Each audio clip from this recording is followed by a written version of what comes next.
우리의 신앙생활에 중요한 것이 많습니다. 근데 가장 중요한 것을 꼽으라고 하면 저는 주저없이 두 가지를 꼽는데요. 하나는 구원이고 하나는 교회입니다. 구원과 교회는 우리의 신앙생활에서 어떤 것과도 비교할 수 없을 정도로 중요하고 중요합니다. 이 두 가지가 제자리를 찾지 못하면 우리의 신앙이 출발이 안 될 수도 있고, 또 출발했다고 해도 건강하게 자라지 못하게 됩니다. 첫 번째로 구원이 중요하죠. 그럼 교회 나오면 다 신자입니까? 누가 신자죠? 구원을 받아야 신자예요. 그런데 구원은 교회 그냥 나온다고 자동으로 주어지는 것은 아니죠. 구원은 하나님께서 인간을 구원하기 위해서 하신 일을 믿어야 돼요. 빌리그레임 목사님 이런 얘기했어요. 교회 안에 95%는 천국 못 간다. 어떤 목사님은 그보다 더 할 수도 있겠다. 이렇게 얘기를 했어요. 너무 과한 얘기로 들릴지 모르지만 오늘날 교회는 열심히 다니는데 예수님을 믿는 게 뭔지를 모르는 사람이 적지 않아요.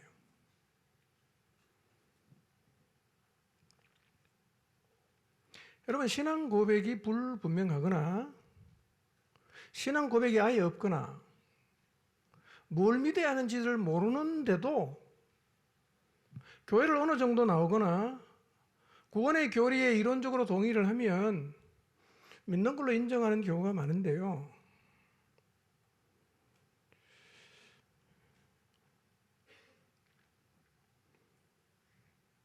여러분, 내용을 모르면 믿는 게 아니에요. 내가 뭘 믿는지 내용을 모르는데 어떻게 믿어요? 그 말이 안 되죠? 여러분, 이 책에 내가 뭔가 메모를 해놨어요. 여러분, 이 내용을 믿습니까? 질문 자체가 황당하지 않습니까? 이 내용이 뭔지를 여러분이 확인하고 난 다음에 아, 나 그 말은 믿습니다. 혹은 나 그 말 못 믿습니다. 이렇게 말할 수 있죠. 그렇죠? 예수님 믿는 거 똑같은 거예요. 뭐가 믿는지를 알아야, 믿는 내용이 뭔지를 알아야 믿는다고 말할 수도 있고 안 믿는다고 말할 수 있죠. 그 내용 자체를 몰라요. 뭐를 믿는 건지를 몰라요. 그 믿음이 온전하겠어요? 내용 자체를 모르는데.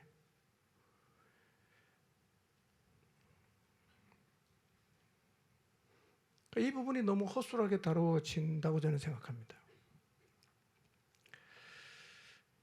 여러분, 세상 어디에 가도 여러분이 구원받았는지 안 받았는지를 물어주는 데가 있습니까? 없잖아요. 누가 물어줍니까? 아무도 안 물어주죠. 어디서는 물어줘야 됩니까? 교회에 물어줘야 됩니다. 물어줘야 돼요. 그게 사랑 아니에요?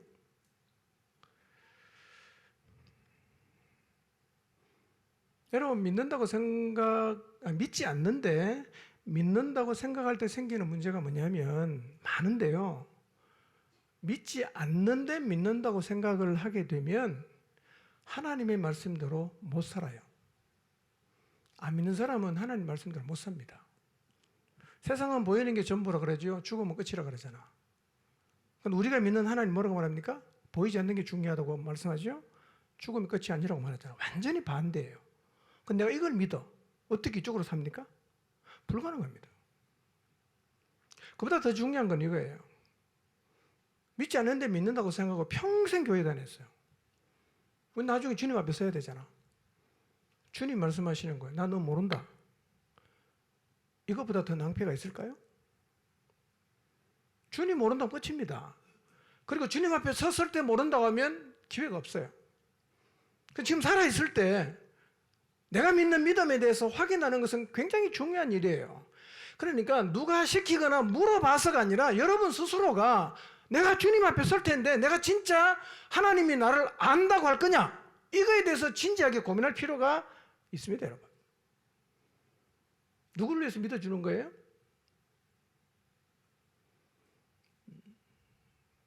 물어주는 게 사랑이죠. 뭘 그래 할 일이 없어 맨날 따라다니면 그걸 묻겠어요? 여러분 사랑하니까. 평생 교회 다니고 안 믿었어. 주님 앞에 가니까 모른대. 지옥 갈 거 아니에요. 누가 책임집니까? 이런 일은 일어나지 않아야 되지 않겠어요? 그러니까 오늘날 이걸 안 물어요, 교회에서. 그냥 뭐 대충 나오면 뭐 세례받아라, 침례받아라 그러고 그냥 믿는 걸로 쳐놓고 하니까.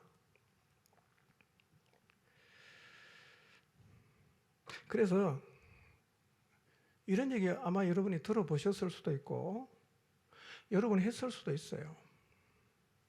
나는 하나님 말씀대로 못 살겠다. 당당하게 말합니다. 아니 신작 하나님 말씀대로 못 살겠다고 대놓고 말하면 어떡합니까? 이게요 영적인 위치와 연관이 있어요. 여러분 신작 하나님 말씀대로 살아야 됩니까? 안 살아야 됩니까? 살아야 되잖아. 그 사는 게 정상 아니에요? 아예 대놓고 못 살겠다 그래요. 이건 아니에요, 여러분. 하나님 말씀대로 못 살겠다는 사람이 천명한 데서 뭐합니까? 아무 소용없죠.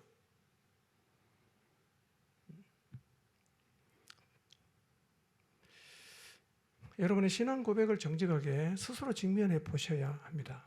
여러분 자신을 위해서. 두 번째로 중요한 게 교회입니다. 교회에 대한 오해도 참 많죠. 최근에 와서는요, 교회가 필요 없다. 교회 없어도 된다. 교회 없어도 신앙생활을 할 수 있다. 그 생각하는 사람이 많아지고 있습니다. 여러분, 교회 안 다니면서 신앙생활 한다는 사람이 우리 시대는 많습니다. 사실 큰일입니다, 이거. 한번 생각해 보시기 바랍니다. 내가 예수님 믿고 나서 교회에 속할지 속하지 않을지 이 문제를 스스로 결정할 수 있는 영역일까요? 나는 교회에 속한다. 나는 교회 안 속하겠다. 이걸 우리가 결정할 수 있는 걸까요? 이거 우리가 선택할 수 있는 거예요?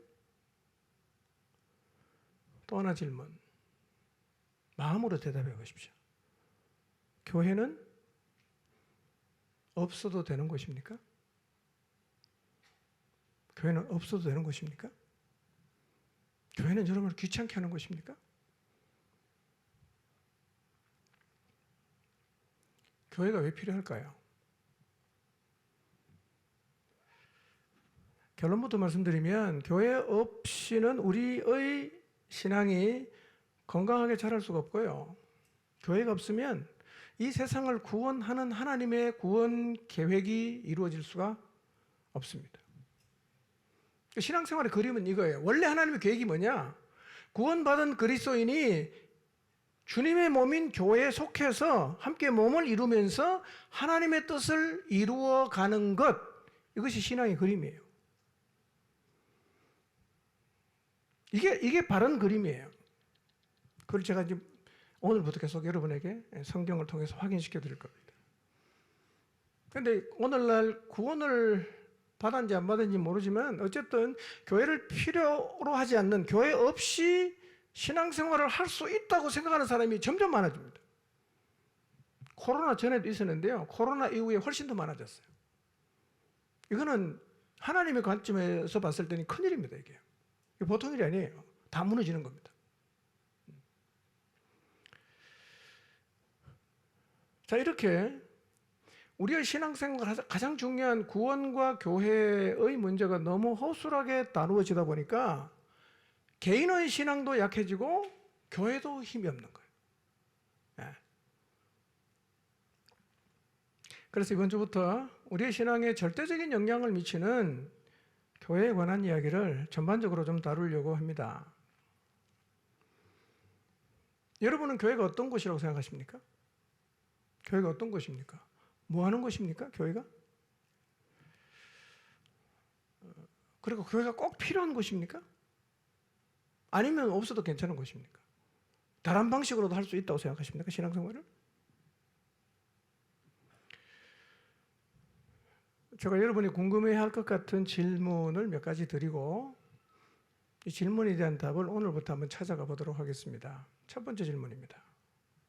잘 생각해 보시고 여러분 마음으로 한번 대답해 보시길 바랍니다. 교회는 언제부터 있었을까요? 교회는 언제부터 있었을까요? 여러분 생각에는 교회가 언제부터 있었던 것 같습니까? 적어도 여기 계신 분 모두가 태어났을 때 한국에는 이미 교회가 존재하고 있었어요. 그런데 교회가 모든 시대에 존재했던 것은 아니에요. 교회가 언제부터 있었죠? 여러분 구약 성경을 읽어보시니까 구약 시대 교회가 있던가요? 아브라함이 교회 다녔다는 얘기가 혹시 성경에 있던가요? 다윗이 교회 다녔다는 얘기 혹시 있던가요? 여러분 다윗의 일생을 어느 정도 알고 계신데요. 다윗이 열심히 유년주일부터 나가서 청소년부 지나갔고 청년부에 예배 참석했습니까? 그런 기사 없죠? 없어요. 없어요. 그때는 교회가 없었습니다. 모세가 광야에서 하나님이 주신 명령을 따라 성막을 세웠죠. 솔로몬도 성전을 세웠어요. 근데 그때도 교회는 없었어요. 근데 지금 우리는 교회를 다니고 있어요. 그리고 뭐 한국에는 뭐 어딜 가나 다 교회가 있죠. 교회는 언제부터 있었죠? 교회는? 언제부터 교회 있었어요? 두 번째 질문. 만약 교회가 필요해서 만들었다면 누가 만들었을까요? 누가? 여러분 12제자들이 교회 만들었습니까? 바울이 만들었습니까? 아니면 그 위에 유명한 신학자들이 모여서 만들었나요? 교회 창시자가 누구입니까? 이것은 오늘 확인하도록 할 거예요. 세 번째 질문. 교회는 왜 필요했을까? 교회는 왜 필요했을까? 굳이 교회를 만들 필요가 있었나? 자, 구약시대는 성전이 있어서 성전 중심으로 살았어요. 성전이 다 파괴된다면은 포로 시대는 회당에서 그들이 모였습니다. 그리고 이스라엘 백성들은 포로로 살아갈 때는 회당을 중심으로, 시나고그라고 하는 회당을 중심으로 살았어요. 자, 그러면 성전을 그냥 유지를 하든지 아니면 회당을 그냥 유지해도 될 것 같은데 왜 굳이 교회가 필요했을까요? 성전과 회당을 뒤로 하고 왜 또 교회는 필요했을까요?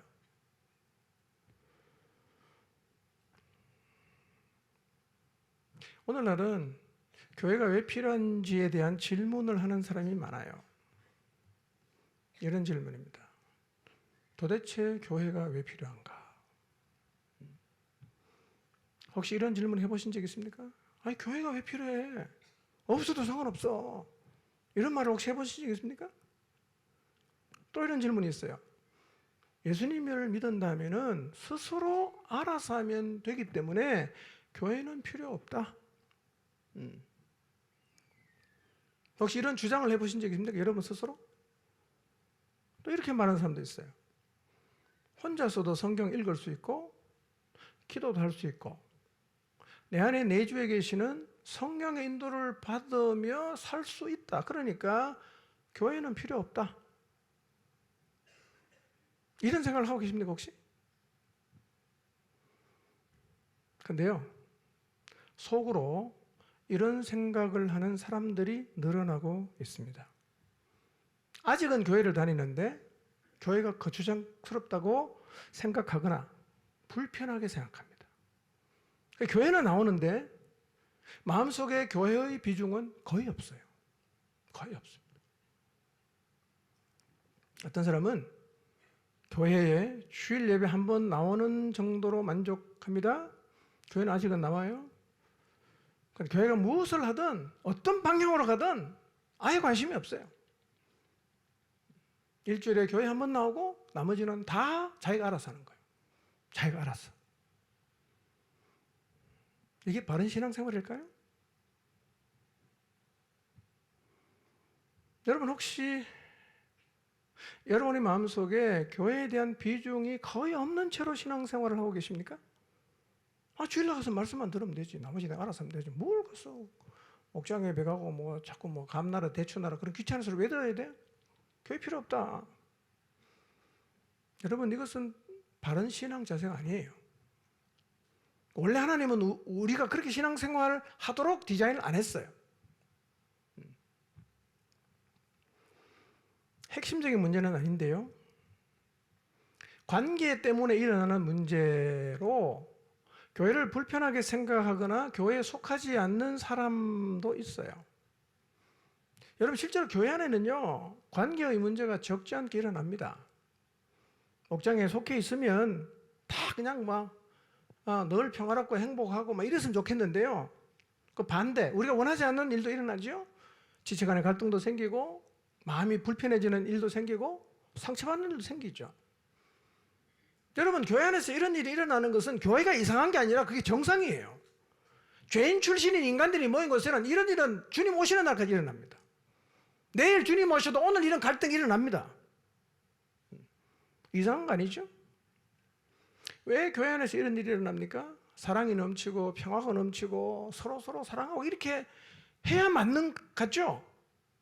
그러나 여러분, 주님의 몸을 이루고 있는 한 사람 한 사람을 다 살펴보세요. 어떻습니까? 믿음이 연약한 사람, 상처가 많은 사람 다 있지 않습니까?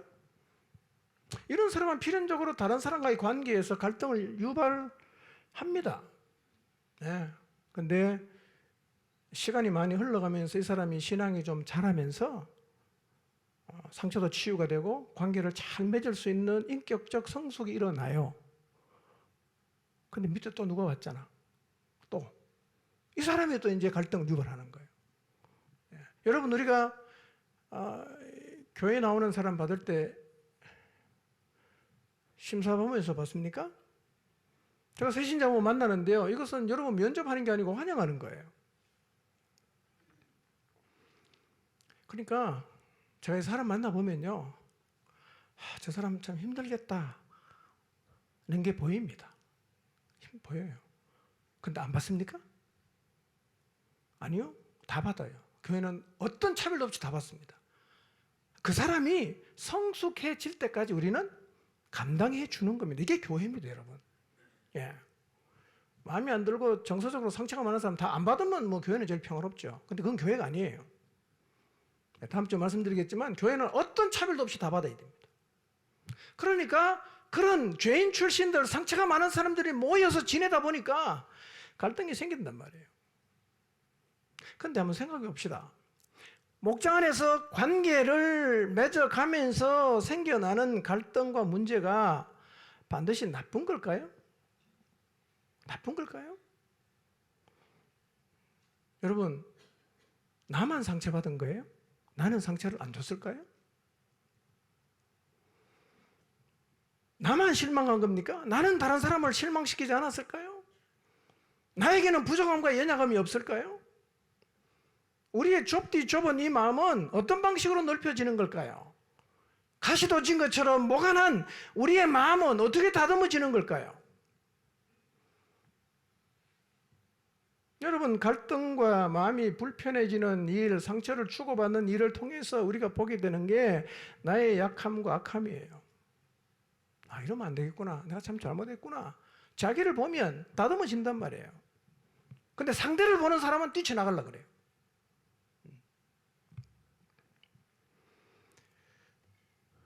여러분, 나를 받아주고 기다려주고 함께 빚어짐으로 내 신앙 인격을 성숙하게 만들어주는 공동체는 복이에요. 복이에요. 이걸 복으로 믿으시기를 바랍니다. 제일 쉬운 게 뭔지 아세요? 열받으면 뛰쳐나가는 거예요. 그게 제일 쉬워요. 목장에 왜 저 인간 기분 나쁘게 하네, 다음부터 안 나가. 이게 제일 쉽죠? 뭐가 힘든 거예요? 그래도 나가는 게 힘든 거예요. 그 나간데 보통 내공이 필요하겠어요? 그러는 과정을 지나면서 우리가 넓혀진단 말이에요. 공동체는 축복입니다. 자꾸 누가 문제라고 말하지 마시고 우리 다 똑같습니다. 너만의 문제가 아니라 나도 똑같은 문제가 있어요. 내가 저 사람을 참아준 줄 알았는데 저 사람은 나보다 2배를 더 참아줬어요. 그게 교회란 말이에요. 그러니까 관계 안에 문제가 있다고 뛰쳐나가거나 공동체에 난 필요 없다 이렇게 말하시면 그건 너무 오버하는 거예요. 그걸 견뎌야 됩니다. 감당해내는 것입니다. 그게 교회란 말이에요. 네 번째 질문. 교회는 어느 나라에서 시작됐나? 한국에는 언제 도입됐나? 다섯 번째. 교회의 정체는 이미 정해져 있는 건가? 아니면 바꿀 수 있는 건가? 여러분, 만약에 교회가요, 기독교라는 종교를 유지하기 위해서 머리 좋은 사람이 모여서 만든 거라고 하면 시대의 변화에 따라서 교회의 정체는 조정해야 됩니다. 조정해야 돼요. 교회 정체는 바꿀 수 있냐는 거예요. 자, 이런 질문들을 몇 주에 걸쳐서 좀 같이 답을 찾아가도록 하겠습니다. 이 다섯 가지의 질문은 쉽지 않은 질문일 수는 있지만 꼭 대답이 필요한 질문이에요.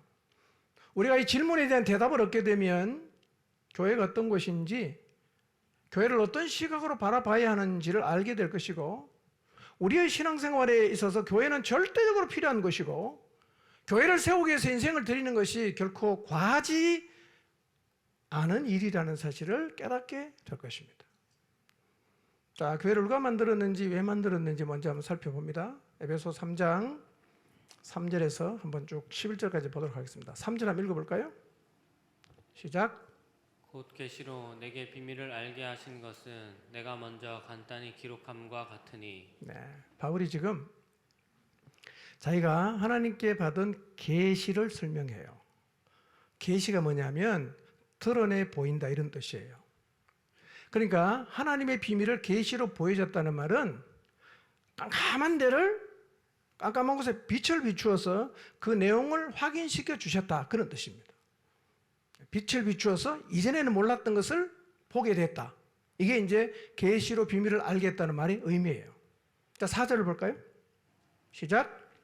그것을 읽으면 내가 그리스도의 비밀을 깨달은 것을 너희가 알 수 있으리라. 지금 바울은 자기 자신이 하나님께 받은 계시를 하나님 열어 보여주신 것을 지금 설명하고 있는데 이렇게 말합니다. 그 계시의 비밀은 여러분이 막 고민을 하고 막 기도하고 이렇게 해서 아는 게 아니에요. 어떻게 하면 어떻게 할 수 있죠? 읽으면 아는 거예요. 뭘 읽으면? 성경을 읽으면.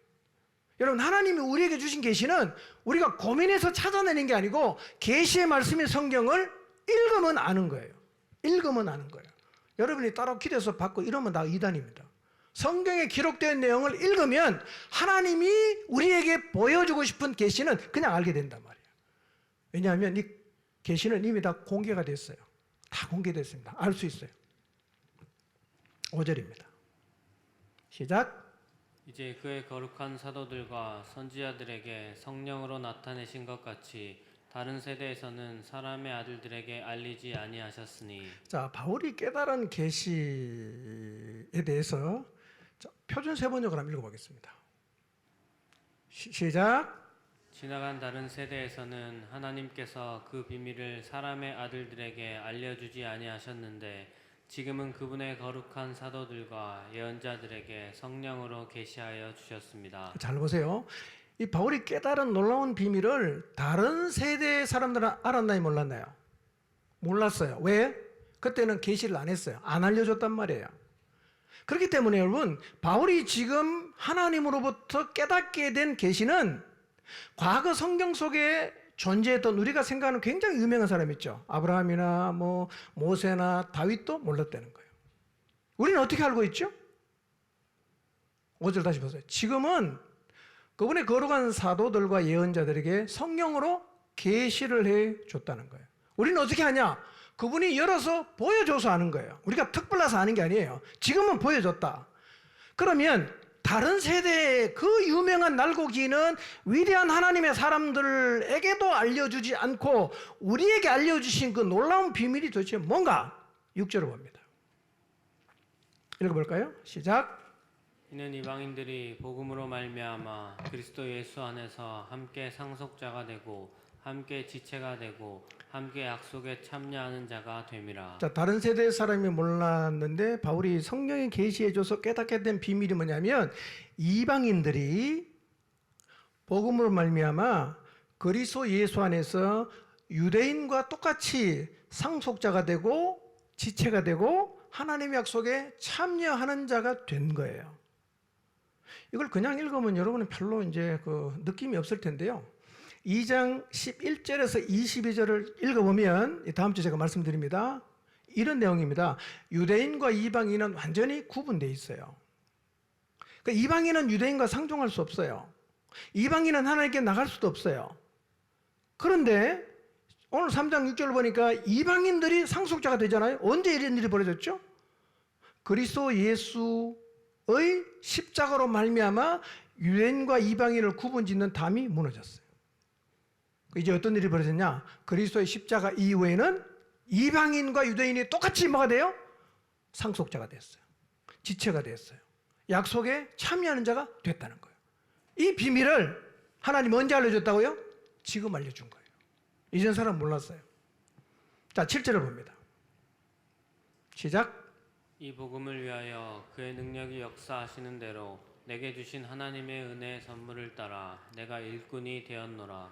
자, 바울은 하나님의 은혜의 선물을 따라 이 비밀인 하나님의 비밀인 복음을 전하는 일꾼이 되었다. 8절 9절 봅니다. 시작.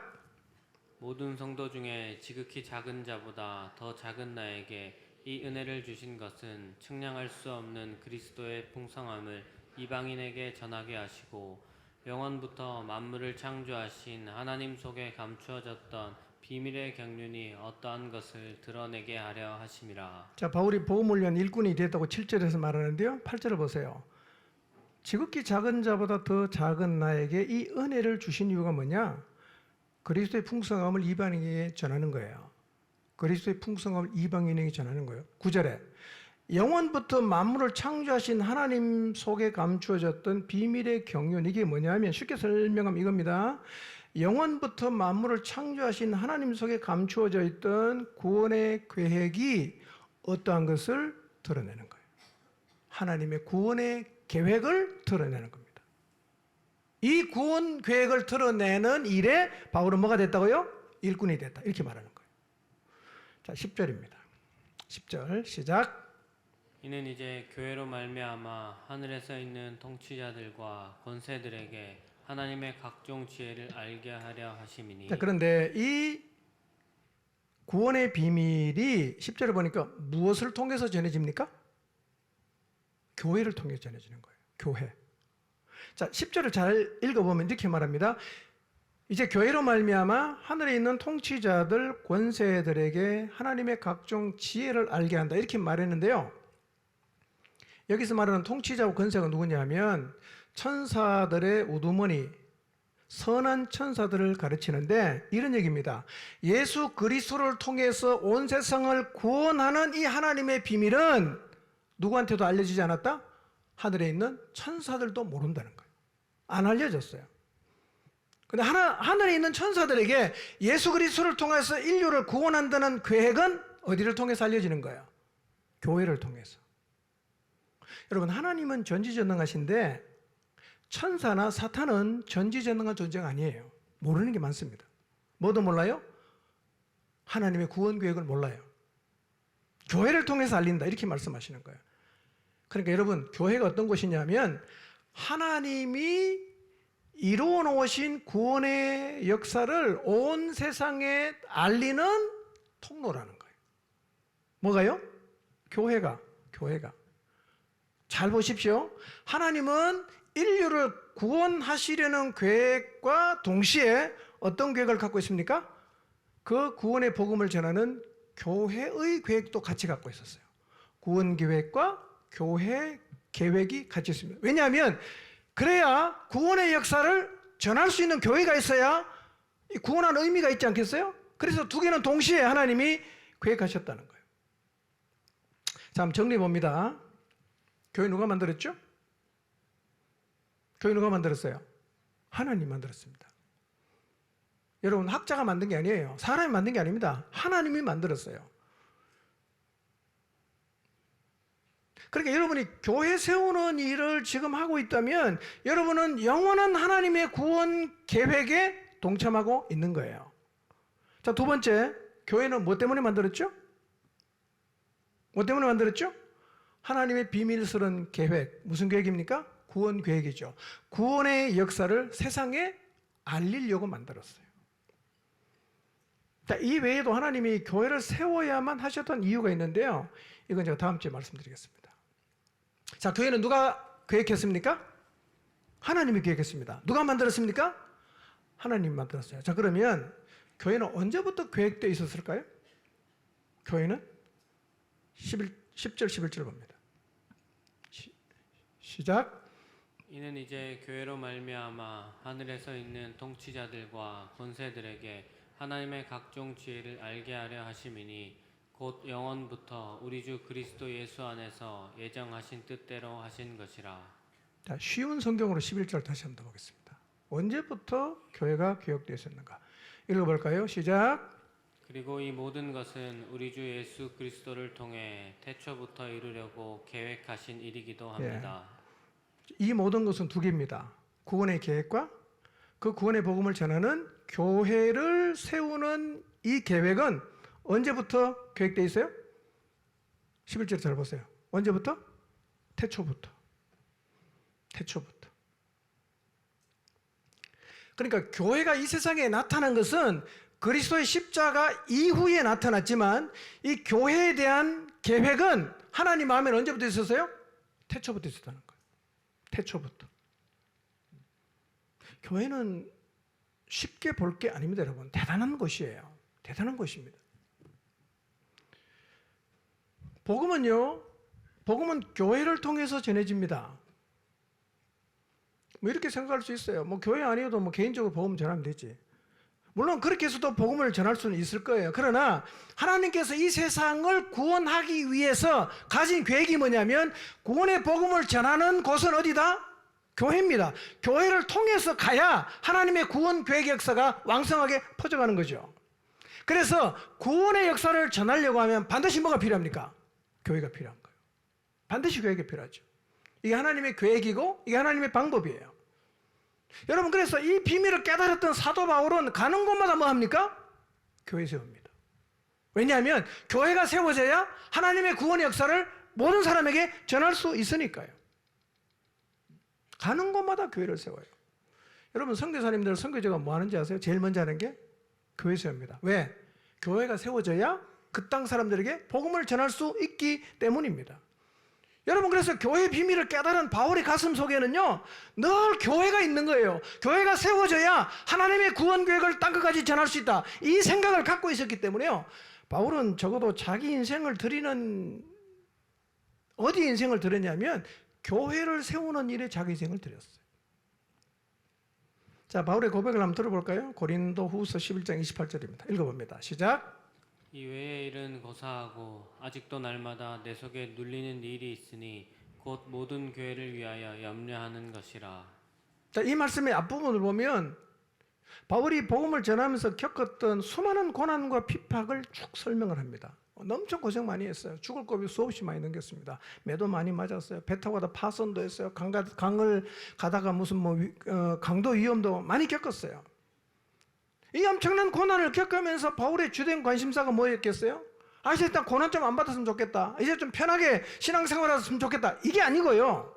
바울의 마음을 계속 눌렀던 것은 교회였습니다. 교회를 향한 염려였어요. 왜 이렇게 바울이 교회에 대해서 목을 매달까요? 세상을 구원하는 하나님의 역사가 이루어지려고 하면 반드시 뭐가 세워져야 됩니까? 교회가 세워져야 되는 거예요. 그래서 바울은 어딜 가서 뭘 하든지 간에 그의 마음에 늘 담겨져 있었던 것은 바로 교회였습니다. 교회.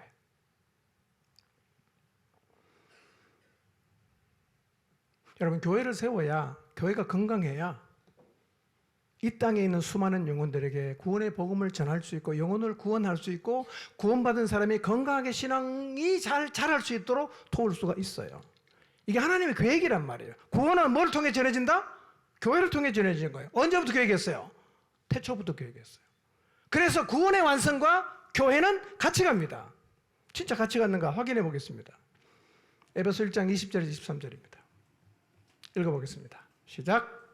그의 능력이 그리스도 안에서 역사하사 죽은 자들 가운데서 다시 살리시고 하늘에서 자기의 오른편에 앉히사 모든 통치와 권세와 능력과 주권과 이 세상뿐 아니라 오는 세상에 일컫는 모든 이름 위에 뛰어나게 하시고 또 만물을 그의 발 아래 복종하게 하시고 그를 만물 위에 교회의 머리로 삼으셨느니라. 교회는 그의 몸이니 만물 안에서 만물을 충만케 하시는 이의 충만함이니라. 자, 이런 얘기입니다. 하나님의 능력이 예수님 안에서 역사를 했어요. 하나님 능력이. 어떤 일이 벌어졌습니까? 십자가에 죽은 예수님이 다시 살아났어요. 그리고 그분의 능력으로 십자가에서 부활하신 예수 그리스도를 하나님의 오른편에 앉히셨어요. 그 다음에 21절. 모든 통치와 권세와 능력과 주권과 이 세상뿐 아니라 오는 세상에 일컫는 모든 이름 위에 구원자 예수 그리스도를 뛰어나게 하십니다. 그리고 만물을 그리스도 아래 복종하게 만들어요.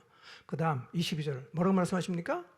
만물을 그분 아래 복종하게 하신 다음에 그를 만물 위에 교회의 머리로 삼았다 이렇게 말씀하시는 거예요.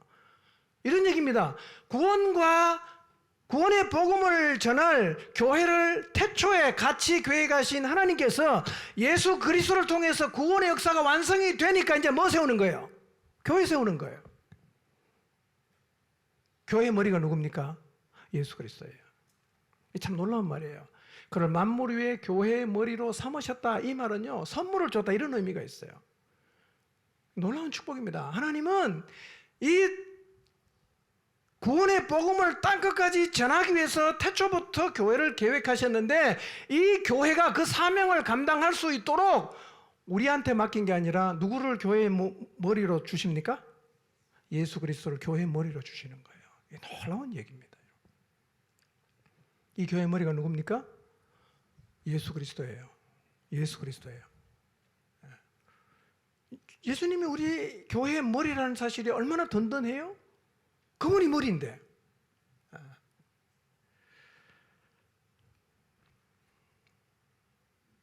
그러니까 구원과 교회는 태초부터 하나님 마음에 있었어요. 구원의 역사가 완성되니까 하나님 바로 하시는 게 뭐예요? 교회 세우는 거예요. 머리부터 세워져. 누굽니까? 예수 그리스도. 그리고 그 교회가 오순절날 시작이 됐어요.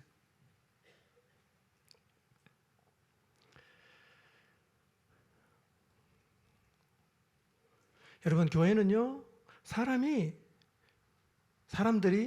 교회에 나온 사람들을 잘 관리하기 위해서 만든 단체가 아니에요.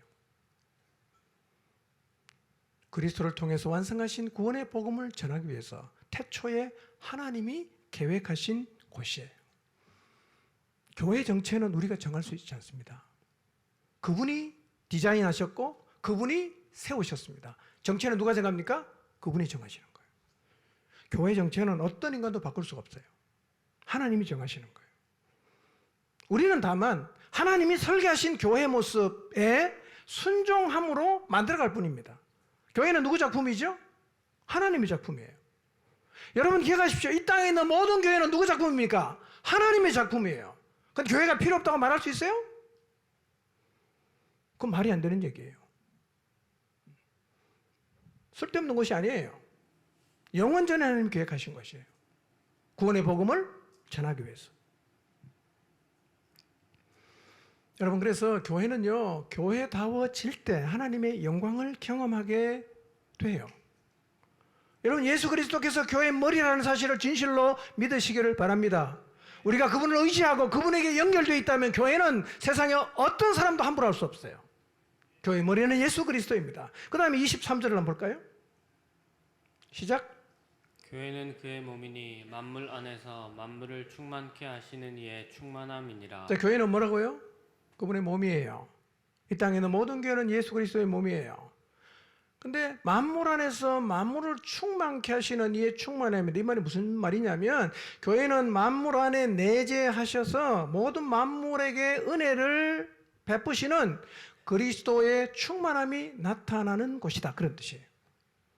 한마디로 간단하게 말하면 교회는 예수 그리스도의 충만함이 나타나는 곳이에요. 놀라운 것입니다, 여러분. 여러분, 교회를 쉽게 생각하지 마십시오. 교회는 어마어마한 곳이에요. 교회는 별 볼 일 없는 사람들이 모인 것이 아닙니다. 그토록 그렇게 보인다 할지라도 교회의 머리는 예수 그리스도요. 교회는 위대하신 예수 그리스도의 충만함이 드러나는 곳이에요. 그래서 교회가 교회되면 사람이 할 수 없는 하나님의 위대한 역사를 경험할 수 있는 곳이에요. 그래서 교회가 살아있으면 사람이 변하잖아요. 죄를 이기잖아요. 새로운 삶을 살잖아요. 치유의 역사가 일어나잖아요. 사람이 새롭게 됩니다. 왜 이런 일이 일어납니까? 교회 안에는 하나님의 충만함이 있기 때문이에요. 교회 대단한 곳이에요. 그래서 이 교회가 교회다워지는 일을 위해서 자기 인생을 들여서 교회 세우는 일은 절대로 의미 없는 일이 아니에요. 교회는 일단 어떤 것입니까? 희망이 있는 곳이에요. 교회는 희망이 있는 곳입니다. 아멘입니까? 교회는 희망이 있어요. 그리스도의 충만함이 있어요. 자, 에베소 2장 20절에서 22절 한번 볼까요? 이 말씀은 우리가 교회 안에서 어떤 자세를 취해야 되는 것을 보여주는데요. 한번 읽어보겠습니다. 시작. 너희는 사도들과 선지자들의 터 위에 세우심을 입은 자라. 그리스도 예수께서 친히 모퉁이 돌이 되셨느니라. 그의 안에서 건물마다 서로 연결하여 주 안에서 성전이 되어가고 너희도 성령 안에서 하나님이 거하실 처소가 되기 위하여 예수 안에서 함께 지어져 가느니라. 자, 교회는요, 사도들과 선지자들의 터 위에 세워져요. 그러면 사도들과 선지자들의 터 위라는 말이 무슨 의미일까요? 이런 뜻입니다. 말씀의 토대 위, 그런 뜻이에요. 사도와 선지자들의 터 위에 세워졌다는 말은 하나님의 말씀의 토대 위에 세워졌다, 이런 뜻입니다. 교회는 말씀의 토대 위에 세워졌습니다. 그 교회는 오직 하나님의 말씀을 따라가야 돼요. 세상이 어떻게 말하든 정체는 안 바뀐다 그랬죠? 교회 정체는 안 바뀌는 거예요. 누가 뭐라고 해도 우리는 하나님 말씀을 따라가야 돼요. 이게 교회입니다. 그래서 세상을 역주행하는 거죠. 그리고 21절을 보니까 그의 안에서 건물마다 서로 어떻게 돼요? 연결. 그 다음에 22절. 예수 안에서 함께 지어져 가는 거예요. 이게 교회예요. 여러분이 교회 안에서 이런 자세를 취하시기 바랍니다. 어떻게 돼야 된다고요? 연결입니다. 그 다음에 어떻게 지어집니까? 각계로 지어지는 게 아니고 함께 지어지는 거예요. 이게 신앙생활이에요. 이렇게 한번 해보십시오. 여러분의 신앙이 자라요. 이렇게 해보십시오. 여러분의 신앙이 건강해집니다. 근데 신앙생활을 혼자서 자기 식대로 하려는 사람이 적지 않잖아요. 아무하고도 연결 안 돼요. 교회에 속하지도 않아요. 설교만 들어요. 그건 나머지 자기가 알았어요. 여러분, 이건 바른 신앙생활이 아닙니다. 그렇기 때문에 신앙이 안 자라요. 건강하지 않습니다.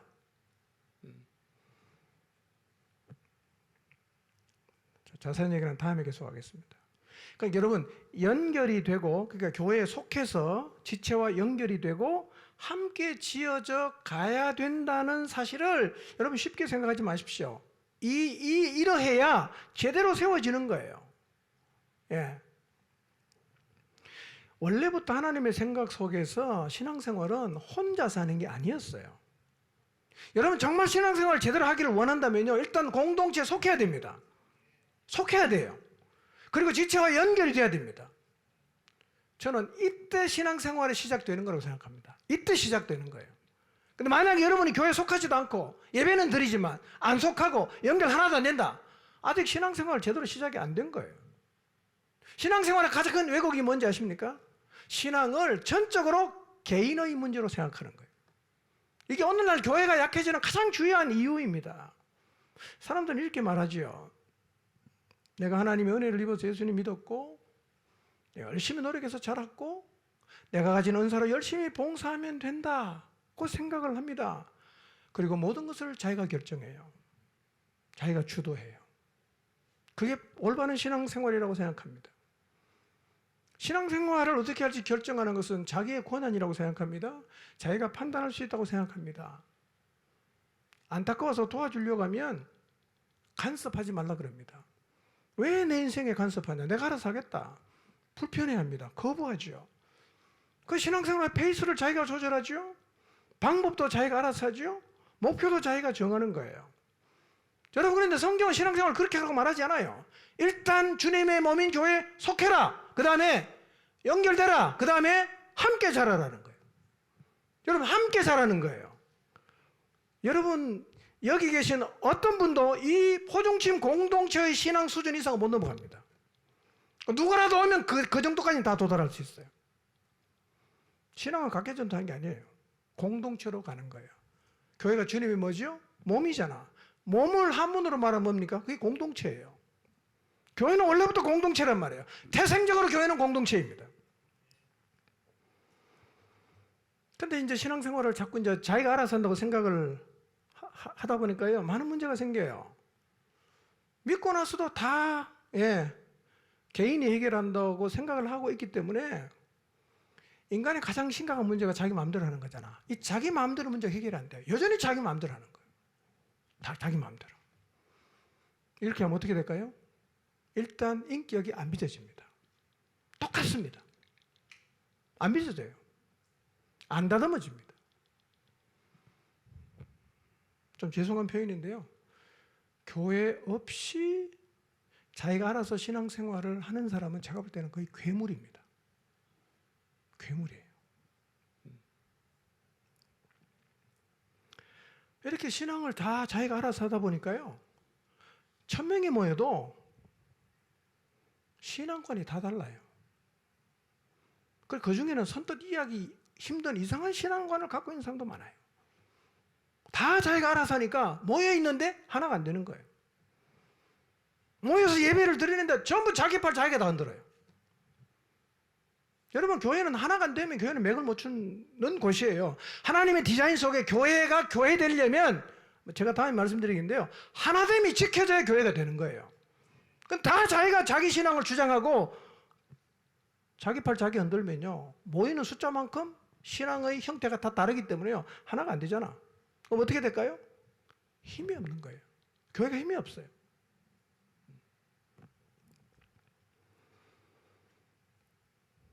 여러분, 신앙생활 다시 말씀드립니다. 혼자 하는 게 아닙니다.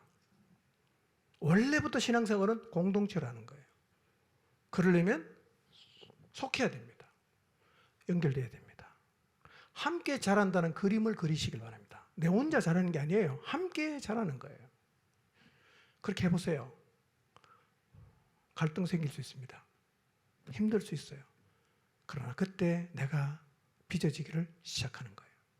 그때 내가 다듬어지기를 시작한단 말이에요. 한번 정리해 봅시다. 교회가 어떤 곳입니까? 주님 몸이에요. 교회가 어떤 곳입니까? 인간이 디자인한 게 아닙니다. 하나님이 태초부터 계획하신 곳입니다. 뭐가 함께요? 구원의 계획과 함께 하나님이 태초부터 계획을 갖고 있었습니다. 언제 나타났습니까? 마지막 때 나타났어요. 언제 시작됩니까? 그리스도께서 구원의 역사를 완성하시고 성령이 오심으로 교회가 시작됐어요. 옛날에는 교회가 없던 게 맞죠. 구약에는 없었습니다. 교회가. 하나님의 방법은 이거예요. 하나님이 세우신 교회를 통해서 이 땅의 모든 사람들에게 복음을 전하는 게 하나님의 계획이에요. 이 방법대로 가야 됩니다. 이걸 믿어야 돼요. 그리고 이 교회를 세우는 일은 하나님의 영원한 구원 계획에 우리가 동참하는 것입니다. 교회 없는 신앙생활은 사실은 상상할 수 없는 거예요. 교회는 불필요한 것이 아닙니다. 거추장스러운 데가 아니에요. 하나님이 우리에게 주신 최고의 복이에요. 가장 안전한 것입니다. 가장 객관성 있는 것이에요. 가장 보호를 받을 수 있는 것입니다. 그게 교회입니다. 이 교회에는 예수 그리스도의 충만함이 있어요. 하나님의 영원한 계획을 이루려고 하면 이 땅에 뭐가 세워져야 됩니까? 교회가 세워져야 됩니다. 잊지 마십시오. 하나님의 영원한 구원 계획이 이루어지려고 하면 이 땅에 교회가 세워져야 합니다. 이 교회를 세우는 일은 인생을 걸 만한 일이에요. 누가 그렇게 살았어요? 사도 바울이 그렇게 살았어요. 인생 걸었습니다.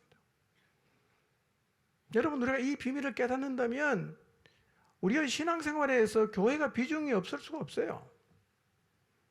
교회는 우리의 신앙생활에 비중 없을 수 있는 것이 아니에요. 소중하게 여기십시오. 복으로 받으십시오. 그리고 혼자 하는 신앙생활의 태도를 버리고 공동체에 뿌리 내리고 연결되고 하나님이 영원전에 계획하신 그 교회를 세우는 일에 여러분의 삶을 들여 헌신하시기를 주님 이름으로 축원합니다.